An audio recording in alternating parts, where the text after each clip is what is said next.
Hello students, welcome back to the channel. तो आज हम स्टार्ट करेंगे नया चैप्टर हमारा कोऑर्डिनेशन कंपाउंड्स का। ठीक है, तो देखो जो कोऑर्डिनेशन कंपाउंड्स हैं, ऑब्वियसली जैसा नाम भी सजेस्ट कर रहा है, इसमें कोऑर्डिनेशन बॉन्ड के बारे में बात होगी। कोई कंपाउंड जिसमें कोऑर्डिनेशन बॉन्ड होगा, ठीक है, उसको हम क्या कहेंगे, कोऑर्डिनेशन कंपाउंड। और ये बात सभी जानते हैं कि कोऑर्डिनेशन बॉन्ड जो है उसमें दो पार्टिसिपेंट होंगे बॉन्ड बनाने के लिए। तो जो एक पार्टिसिपेंट होगा वो होगा लेविस एसिड, दूसरा होगा लेविस बेस। यानी कि हम सब जानते हैं कि लेविस एसिड लेविस बेस के बीच में कोऑर्डिनेशन बॉन्ड जो है सेटअप होता है। सिंपली मैं बताऊं कि क्या होता है कोऑर्डिनेशन बॉन्ड। तो जैसे NH3 है और मैं उसको HCl के साथ रिएक्ट करवा रहा हूं, तो हमारा बनेगा ये कंपाउंड NH4Cl। सबको क्लियर है ये चीज? ठीक है, यहाँ पर अगर इसकी केमिस्ट्री को ब्रेक करूं तो HCl जो है वो होगा H पॉजिटिव और Cl, क्योंकि इन दोनों के इलेक्ट्रॉन्स अपने पास रखेगा तो इसको हम बोलेंगे नेगेटिव। ठीक है, बॉन्ड ब्रेक होने के बाद। तो कुल मिलाकर के ब्रेक होने के बाद H पॉजिटिव और NH3 बचता है। अब जो NH3 है उसका कुछ सिनेरियो ये रहता है कि अमोनिया के इलेक्ट्रॉन जो है हाइड्रोजन नाइट्रोजन के नाइट्रोजन अपने पास रखेगा दोनों तरफ से और उसका इलेक्ट्रॉन क्लाउड हैवी हो जाएगा। ठीक है, क्योंकि इसकी इलेक्ट्रोनेगेटिविटी ज्यादा थी और ये फिर H पॉजिटिव को अप्रोच करता है, तो ये अपने दोनों इलेक्ट्रॉन्स को दे देगा और इनके बीच में जो बॉन्ड सेटअप होगा वो होगा कोऑर्डिनेशन बॉन्ड। ये सबको क्लियर है। और कोई एलिमेंट या कोई मॉलिक्यूल जो अपना पेयर डोनेट करता है उसको बोलते हैं लेविस बेस, और जो एक्सेप्ट करता है उसको कहते हैं लेविस एसिड। ये सारी चीजें आपने +1 क्लास में की हैं, क्विकली मैंने बता दिया इसको। ठीक है, तो कोऑर्डिनेशन बॉन्ड का सभी को आइडिया है कि क्या होता है। बाकी सारा कुछ जो है हम प्रेजेंट चैप्टर में पढ़ेंगे। ठीक है, तो बेसिकली फिलहाल जब मैं चैप्टर स्टार्ट करूँ तो मैं सॉल्ट्स से स्टार्ट करता हूँ कि सॉल्ट्स जो है सॉल्ट्स क्या होते हैं, क्योंकि कोऑर्डिनेशन कंपाउंड्स भी हमारे सॉल्ट्स होते हैं। ठीक है, तो सॉल्ट को बिल्कुल डीपली अगर हम जाके बात करें तो ये 3 तरह के सॉल्ट होते हैं। एक होते हैं हमारे सिंपल सॉल्ट। ठीक है, सिंपल सॉल्ट, सिंपल सॉल्ट को आप सबने पढ़ रखा है, जो बनते हैं किसको मिलाने से, एसिड प्लस बेस से बनेगा सॉल्ट प्लस वाटर, ये पढ़ा होगा आप सभी ने। ठीक है, तो ये जो सिंपल सॉल्ट होते हैं ये बनते हैं न्यूट्रलाइजेशन प्रोसेस से। और जो सिंपल सॉल्ट होते हैं इसको बेसिकली हम 3 पार्ट्स में डिवाइड कर देंगे। एसिडिक सॉल्ट होगा, बेसिक सॉल्ट होगा और होगा न्यूट्रल सॉल्ट। ये भी +1 क्लास में आप सभी कवर करके आए हो। एसिडिक सॉल्ट में सबको पता है क्या होगा। एसिडिक सॉल्ट में क्या होता है, strong acid plus weak base. उसी तरह से बेसिक सॉल्ट में क्या होगा, strong base plus weak acid. Neutral में क्या होता है, स्ट्रॉन्ग एसिड स्ट्रॉन्ग बेस या फिर weak acid plus weak base. तो ये चीजें सभी को क्लियर है एसिडिक, बेसिक और न्यूट्रल सॉल्ट के बारे में। ठीक है, सेकेंडली हमारा आता है डबल सॉल्ट। ये थोड़ा ध्यान से देखेंगे, डबल सॉल्ट। और ये आता है हमारा कोऑर्डिनेशन या कॉम्प्लेक्स कोऑर्डिनेशन कंपाउंड कह सकता हूं मैं इसको, या मैं इसको कह सकता हूं कॉम्प्लेक्स सॉल्ट। ठीक है, ये 3rd नंबर पे आ जाएगा हमारा। तो डबल सॉल्ट और कॉम्प्लेक्स सॉल्ट में एक जो है कॉमन बात होती है वो ये कि इसमें भी 2 सॉल्ट होंगे, नाम भी सजेस्ट कर रहा है इसका। कॉम्प्लेक्स सॉल्ट भी 2 तरह के सॉल्ट से मिलकर के बनते ज्यादातर। ठीक है, तो डबल सॉल्ट में क्या होता है, इसको हम कहते हैं इक्विमोलर प्रोपोर्शन, इक्विमोलर मिक्सचर कह सकते हैं उसको। कितने का, 2 सॉल्ट का। जब 2 सॉल्ट का इक्विमोलर मिक्सचर मिलेगा तो उसको हम बोलेंगे डबल सॉल्ट। और कॉम्प्लेक्स सॉल्ट किसको कहा जाता है, ये भी मैं बताता हूँ एक बार इरेज करके इसको। ठीक है, थोड़ा क्योंकि इन दोनों में डिटेल में पढ़ना है कि क्या चीज होती है डबल सॉल्ट और कॉम्प्लेक्स सॉल्ट। देखो, जो डबल सॉल्ट रहेगा, डबल सॉल्ट के केस में बात करूं जैसे NaCl प्लस MgCl2। ठीक है, इन दोनों को मैं मिला देता हूँ तो ये बनेगा NaCl dot MgCl2 dot 6H2। ये थोड़ा सा मॉइस्चर कैप्चर करते हैं। ठीक है, मॉइस्चर कैप्चर करेंगे तो ये जो सॉल्ट डेवलप होगा इसको हम बोलते हैं कार्नेलाइट। ठीक है, क्या बनेगा ये, कार्नेलाइट। उसी तरह से आपका जो ये होता है FeSO4 dot NH4 twice SO4 dot 6H2, इसको हम क्या कहते हैं, ये मोहर सॉल्ट होता है। ठीक है, क्या होता है, मोहर सॉल्ट। उसी तरह से एक आपने पढ़ा होगा कि A2SO4 dot Al2SO4 thrice dot 24H2, इसको हम क्या कहते हैं, पोटैश एनम, फिटकरी बोल देते हैं इसको। ठीक है, तो ये तीनों सॉल्ट एग्जांपल या एक्सप्लेन मैंने किए यहाँ पर, ये सारे क्या होते हैं, डबल सॉल्ट हैं। इसमें अपने देखा कि एक सॉल्ट ये रहा और एक सॉल्ट ये रहा, ये दोनों मिक्स हैं, दोनों के अनायन कॉमन होंगे। ठीक है, डबल सॉल्ट के जो अनायन है वो कॉमन होते हैं। दूसरी बात, वो जुड़े होते हैं किसके थ्रू, H2O के थ्रू। ठीक है, ये होते हैं सॉलिड फॉर्म में एग्जिस्ट करते हैं। किस फॉर्म में एग्जिस्ट करते हैं, सॉलिड फॉर्म में, क्योंकि इनका जो लिक्विड फॉर्म होगा वो प्योर आयंस में होगा। अगर मैं कार्नेलाइट को उठा करके पानी में डाल दूं तो Na पॉजिटिव Cl नेगेटिव और Mg पॉजिटिव के आयंस मुझे मिलेंगे। 3 तरह के आयंस, 2 तो मेटल आयन हो जाएंगे एक मेटल इस आगे वाले सॉल्ट से, एक मेटल हमें दूसरे वाले सॉल्ट से मिलेगा। अनायन कॉमन है तो टोटल 3 तरह के आयंस मिलेंगे। सेम यहाँ पर भी हमें 3 तरह के आयंस मिलेंगे, आयरन का, अमोनियम का और सल्फेट का। सेम यहाँ पे पोटेशियम का, एल्यूमिनियम का और सल्फेट का हमें आयंस मिलेगा। ठीक है, तो कहने का मतलब है डबल सॉल्ट किसको कहते हैं, जिसमें इक्विमोलर प्रोपोर्शन होगा, जो अपना आइडेंटिटी लॉस कर देगा सॉल्यूशन में डालने के बाद। ठीक है, एक बड़ा खास सा डिफरेंस है कॉम्प्लेक्स में और इसमें। देखो पहले मैं कॉम्प्लेक्स बना देता हूं। जैसे मान लो मेरे पास है FeCN2 एक सॉल्ट ये, और मैं यहाँ पर 4 पोटेशियम साइनाइड मिला देता हूँ। ठीक है, मुझे बनाना है डबल सॉल्ट, जैसे मैंने ये डबल सॉल्ट बनाया, तो ये दोनों मैंने मिलाए। ये दोनों मिलाने के बाद मेरे को मिलता है K4FeCN6 टाइम्स, ये कंपाउंड मिलता है मुझे। अब मैं एक बार इसको भी डबल सॉल्ट की तरह ट्रीट कर रहा हूँ, मान करके चलो कि ये डबल सॉल्ट है, जो कि है नहीं। कैसे प्रूफ होगा वो देखते हैं। जब डबल सॉल्ट की खास बात मैंने बताई कि वो वाटर में डालने के बाद क्या हो जाएंगे, कंप्लीटली आयनाइज होंगे, और ये कंप्लीटली आयनाइज नहीं होते। यही दोनों का मेन डिफरेंस आ जाता है। जैसे मान लो मैं कार्मेलाइट की बात करूं, तो इसका जो सॉल्यूशन है वो sodium positive ion, magnesium positive ion और क्लोरीन नेगेटिव आयन, इन तीनों आयंस के लिए पॉजिटिव टेस्ट देगा। ठीक है, जबकि इस कंपाउंड को मैं वाटर में डालता हूं तो ये सिर्फ और सिर्फ पोटेशियम पॉजिटिव के लिए टेस्ट देगा, ना तो आयरन के लिए टेस्ट देगा ये, ना ही साइनाइड के लिए। क्यों नहीं देगा, देखो K4FeCN6 टाइम्स, अगर इसको मैं वाटर में ऐड करता हूं तो मुझे मिलेगा यहाँ पर 4 पोटेशियम के पॉजिटिव प्लस FeCN6 4 नेगेटिव। यहाँ पर मुझे कितना आयन मिले, एक तो कॉम्प्लेक्स आयन मिलेगा, ये कॉम्प्लेक्स आयन इसको बोलते हैं क्योंकि कोऑर्डिनेशन बॉन्ड है इनके बीच में। ये कॉम्प्लेक्स आयन मिलेगा मुझे, और यहाँ मिलेगा पोटेशियम आयन। और मैं टेस्ट किस लिए कर रहा हूँ, यहाँ पर इस मिक्सचर को मैं टेस्ट किसके लिए कर रहा था, Fe2 positive and cyanide negative. इन दोनों के टेस्ट जो है मुझे कैसे मिलते हैं, नेगेटिव। दोनों के टेस्ट नेगेटिव मिलने का क्या मतलब है, अब आप देख ही रहे हो, फॉर्मूला में तो आयरन है लेकिन टेस्ट नेगेटिव है। दैट मींस वो फ्री फॉर्म में नहीं है, वो साइनाइड के साथ जुड़ा हुआ है। दैट मींस वाटर में डिसॉल्व करने से पहले जो उसकी आइडेंटिटी थी, वाटर में डिसॉल्व करने के बाद भी उसकी वही आइडेंटिटी बनी रही। ये मेन डिफरेंस होता है। डबल सॉल्ट अपनी आइडेंटिटी को लॉस कर देते हैं, ये जो है अपनी आइडेंटिटी को लॉस नहीं करते। एक एग्जांपल इसमें दे देता हूं मैं, जैसे कि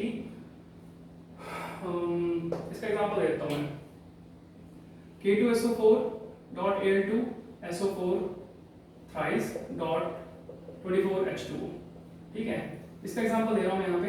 इनको अगर मैं वाटर में डालता हूं तो क्या रहेगा, K पॉजिटिव प्लस में यहाँ पर 3 पॉजिटिव एल्यूमिनियम के प्लस SO4 3 यहाँ 1 यहाँ 4 4SO4 2 नेगेटिव, ये मिलेगा मुझे। तीनों आयन के लिए पॉजिटिव टेस्ट होगा। ठीक है, तो क्लियर हो जाएगा ये।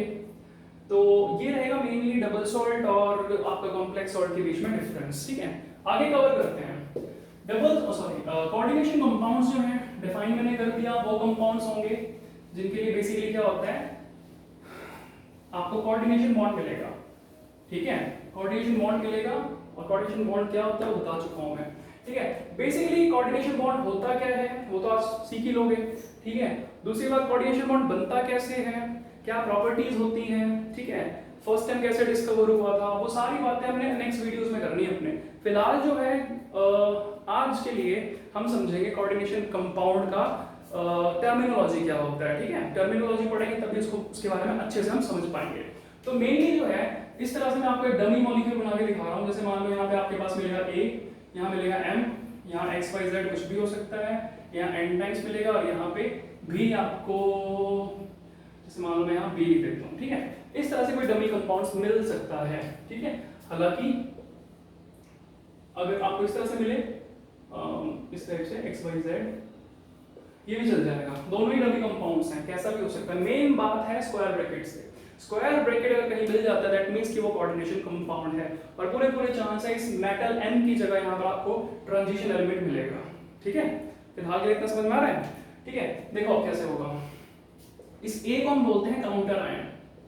क्या कहते हैं, काउंटर आयन। ये काउंटर आयन है, और ये भी क्या होता है, काउंटर आयन होता है।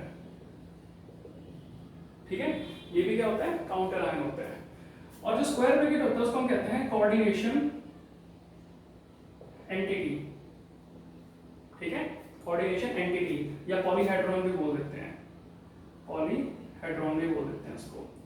दूसरी बात, ये जो M होता है इसको हम बोलते हैं central metal, central metal atom.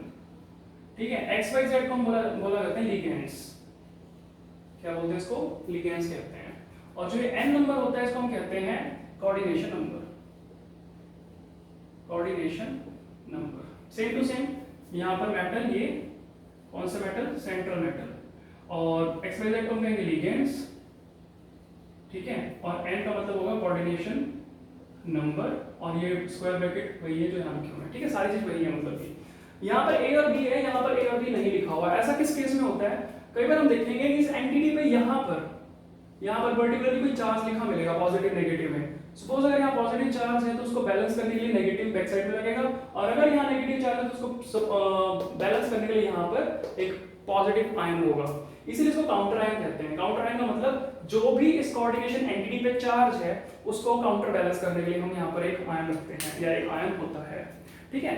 तो ये सभी चीजें समझना कि अब ये चीज बताने के बाद मैं आप सभी को समझा सकता हूँ कि कोऑर्डिनेशन कंपाउंड किसको कहते हैं। डेफिनेशन का सिंपल सा बनेगा, जब किसी सेंट्रल मेटल एटम और XYZ यानी कि लिगेंड के बीच में कोई कोऑर्डिनेशन बॉन्ड सेटअप होता है, जब किसी सेंट्रल मेटल एटम और लिगेंड के बीच में कोऑर्डिनेशन बॉन्ड सेटअप होता है by losing a pair of electron by the ligand, जब लिगेंड अपने एक से ज्यादा पेयर डोनेट करता है मेटल की तरफ, तो जो बॉन्ड बनेगा उस केस में उसको हम क्या कहते हैं, कोऑर्डिनेशन बॉन्ड। तो क्लियर होगा, देखने में कैसा होगा, क्लियर होगा।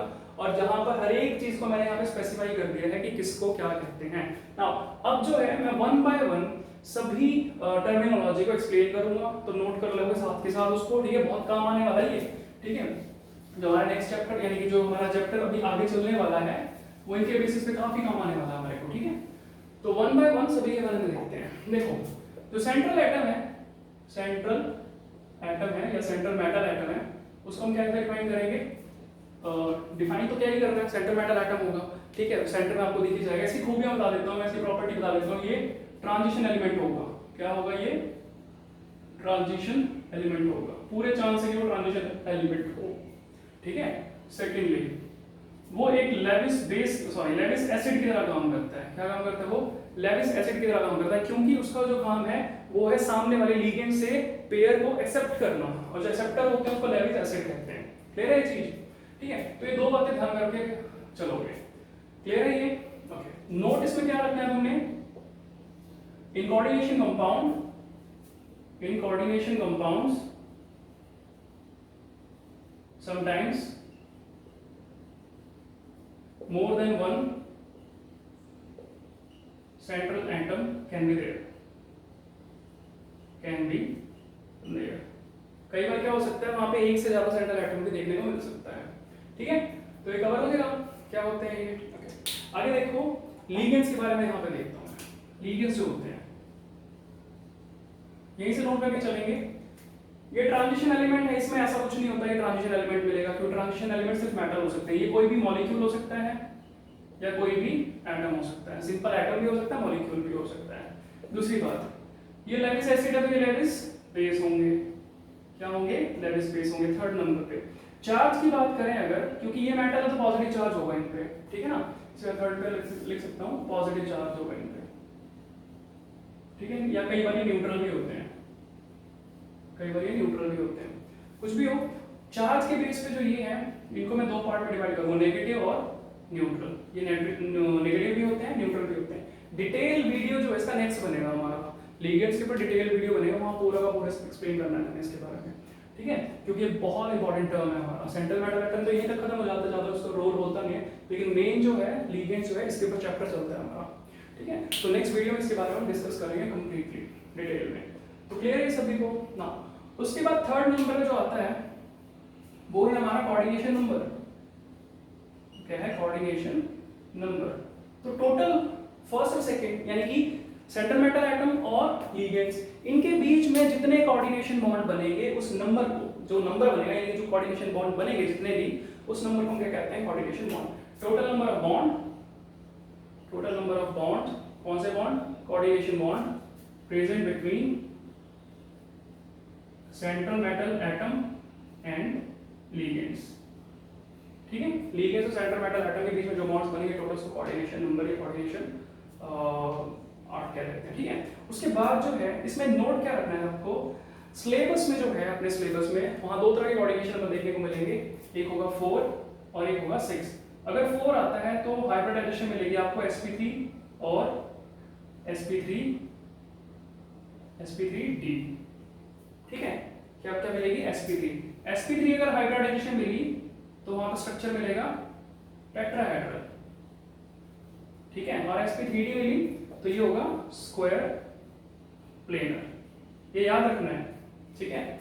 ये चीज याद रखनी है कि अगर कोऑर्डिनेशन नंबर 4 मिलता है तो उसको हम क्या कहेंगे? इस तरह से, जैसे मैं इसका एग्जांपल दूं यहाँ पर NiCO4, ये एक कोऑर्डिनेशन कंपाउंड है जिसमें निकल सेंट्रल मेटल एटम और CO कार्बोनिल बोलते हैं उसको। कार्बोनिल जो है 4 बार लगा हुआ है और हर एक कार्बोनिल एक पेयर डोनेट करता है, तो उसमें कोऑर्डिनेशन नंबर बनेगा 4, ठीक है।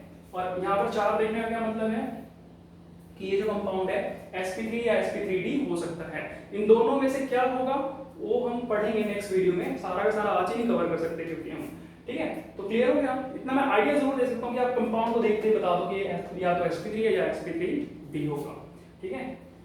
सॉरी ये sp2d होगा, sp2d या dsp2 लिखेंगे, सॉरी ये होगा dsp2, ठीक है। तो ठीक कर लेना। अगर नंबर 6 मिलता है हमें यहाँ पे, नंबर 6 के केस में ये मिलेगा हमारे को sp3d, ठीक है। sp3d2 मिलेगा एक्चुअली, sp3d2 या फिर ये मिलेगा d2sp3। d अगर बाहर की तरफ हो तो उसको हम बोलते हैं आउटर ऑर्बिटल कॉम्प्लेक्स, और अगर अंदर की तरफ हो तो इसको हम बोलते हैं इनर ऑर्बिटल कॉम्प्लेक्स, ठीक है। बहुत इंपॉर्टेंट होने वाला ये, हम आगे जाकर के थ्योरीज पढ़ेंगे तो नंबर यानी कि sp3 या dsp2 या फिर इन चारों का मतलब जो मैंने 4 हाइब्रिडाइजेशन लिखी, चारों का मतलब हम वहां पर डिटेल में पढ़ेंगे। बहुत इंपॉर्टेंट है, ये क्वेश्चन बनता है इस चैप्टर में से यहाँ पर से, ठीक है। sp3d2 हो या d2sp3 हो, इन दोनों के ऊपर ही जो ज्योमेट्री बनने वाली है वो बनेगी ऑक्टाहेड्रल, कोई डाउट नहीं है इसमें, ऑक्टाहेड्रल आएगा ये, ठीक है। तो तीनों चीजें कवर हो गई यहाँ पर। उसके बाद नंबर 4 पे काउंटर आयन है। काउंटर आयन का मतलब ये हो जाता है, देखो मैंने अभी एक क्वेश्चन लिखा था यहाँ पे, जैसे K4FeCN6, ठीक है। अब देखो अगर मैं इसको हटा देता हूँ, कितने पॉजिटिव था? 4 पॉजिटिव, इसमें 4 नेगेटिव रहेगा। अगर यहाँ 4 नेगेटिव इसको बैलेंस करने के लिए यहाँ पर कोई आयन लगाना पड़ेगा हमें। यहाँ पर यूजुअली या तो आप सोडियम देखोगे या पोटेशियम देखोगे यूजुअली, ठीक है। अगर यहाँ पर कोई काउंटर आयन रखा हुआ है, देखो काउंटर आयन होते हैं 2 टाइप के, एक पॉजिटिव होगा एक होगा नेगेटिव। पॉजिटिव होगा तो उसको लेफ्ट साइड में लिखेंगे हम, यहाँ पर कोऑर्डिनेशन इंडिकेटर के आगे लिखेंगे या लेफ्ट साइड कह लो, और राइट साइड में लिखेंगे यहाँ पर अगर इसके ऊपर पॉजिटिव चार्ज है। सपोज यहाँ पॉजिटिव चार्ज होता तो यहाँ पर कोई काउंटर आयन लिखा मिलता, जैसे कि सल्फेट हो सकता था, कार्बोनेट हो सकता था, इस तरह से, ठीक है। तो काउंटर आयन क्लियर हो गया, सेंट्रल मेटल एटम क्लियर हो गया, लिगेंड्स क्लियर हो गया, कोऑर्डिनेशन नंबर क्लियर हो गया, ठीक है। तो फिलहाल जो है इतना ही कवर करेंगे, बाकी जो है नेक्स्ट वीडियो में देखेंगे डिटेल में लिगेंड्स के बारे में, एंड आफ्टर दैट फिर हम पढ़ेंगे इनका IUPAC नोमेनक्लेचर सिस्टम क्या कहता है, ठीक है। तब तक इनको करो ध्यान से, थैंक यू।